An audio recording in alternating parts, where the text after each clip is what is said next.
40-এর নিচে একটা ছেলে, সে যে ভাষায় থলপতি বিজয়ও বলে না, সেই ভাষায় সে গাড়ির উপরে দাঁড়িয়ে বলছে আমি দেখেন তুই তোকারি বাপ। এটা কি বাংলা সংস্কৃতি? আমার তো মনে হয় না এটা বাংলা সংস্কৃতি। এটা মানুষ ভালোভাবে মেনে নেয়নি। এনার বিবেক কি আজকে হঠাৎ করে জাগ্রত হলো? মানে ইনি হলেন প্রাক্তন শিক্ষামন্ত্রী, যার বান্ধবীর ফ্ল্যাটের খাটের তলা থেকে 50 কোটি ক্যাশ পাওয়া গেছিল। পরে তিনি বলেছিলেন যে টাকাটা নাকি তার নয়। অনেক কিছু তদন্ত হলো, কিন্তু আজ অবধি এক্স্যাক্টলি রেজাল্ট বেরোলো না। 3.5 বছর জেল খেটে বেরোলেন, ভেবেছিলেন হয়তো টিকিট পাবেন। এখন হয়তো মনে মনে ভাবছে নেহাত আমি টিকিটটা পেলাম না, তাই এখনও পর্যন্ত পাবলিক আমার গায়ে ডিম ছুঁড়ে মারিনি। আসলে তৃণমূলের যত নেতা মন্ত্রী, যেখানে যত কাউন্সিলর আছে, তাদেরকে তো উলঙ্গ করে মারছে, আর ডিম তো কম্পালসারি হয়ে গেছে। মানে ডিম ছুঁড়ে ছুঁড়ে মারাটা কম্পালসারি ব্যাপার হয়ে গেছে।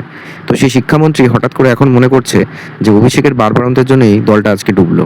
তা কই, যখন তিনি শিক্ষামন্ত্রী ছিলেন তখন অভিষেক ব্যানার্জিকে নিয়ে যে এত মাতোয়ারা হচ্ছিল, তখন তো তিনি কোনো প্রতিবাদ করেননি, কোনো জায়গায় বাইট তো তিনি দেননি।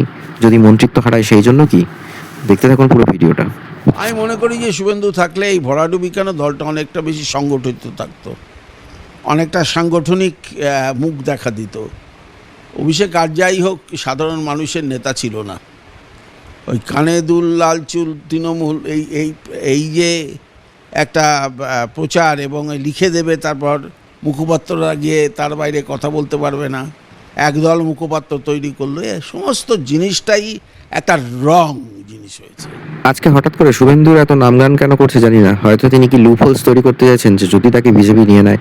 3.5 বছর জেল খেটেছে তো কি আছে, আমিও তো প্রথম থেকে 1998 সাল থেকে তৃণমূল করে এসেছি। এটা কি বলতে চাইছেন পার্থ চ্যাটার্জি? আসলে কি জানেন তো, তকমা একবার লেগে গেলে, ফেম একবার চলে গেলে, মুখ একবার নষ্ট হয়ে গেলে আপনি সেই জায়গা থেকে রিকভারি করতে পারবেন না। আর স্পেশালি যদি 50 কোটি ক্যাশ পাওয়া যায় কোনো মন্ত্রীর বান্ধবীর খাটের তলা থেকে, তাহলে তো হয়েই গেল।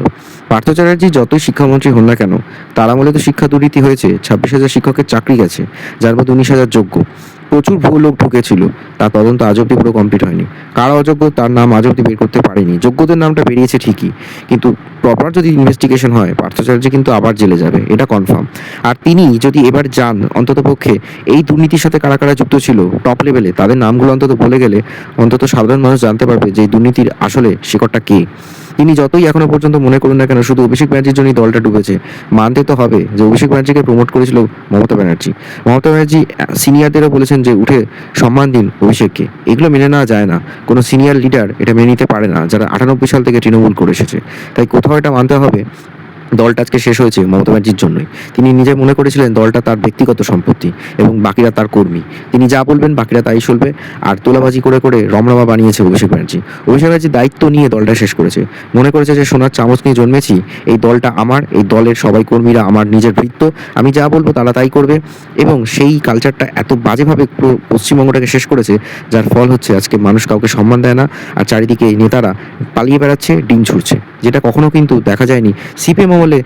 যতই যাই হয়ে যাক না কেন, কোনো নেতামন্ত্রী তাদের টেনার শেষ হয়ে যাওয়ার পর তারা যথারীতি সাধারণ মানুষের মতো জীবনযাপন করলেও কেউ তাদেরকে বলতে পারবে না তারা টাকা খেয়েছে, ঘুষ খেয়েছে বা ডিম ছুঁড়ে মেরেছে।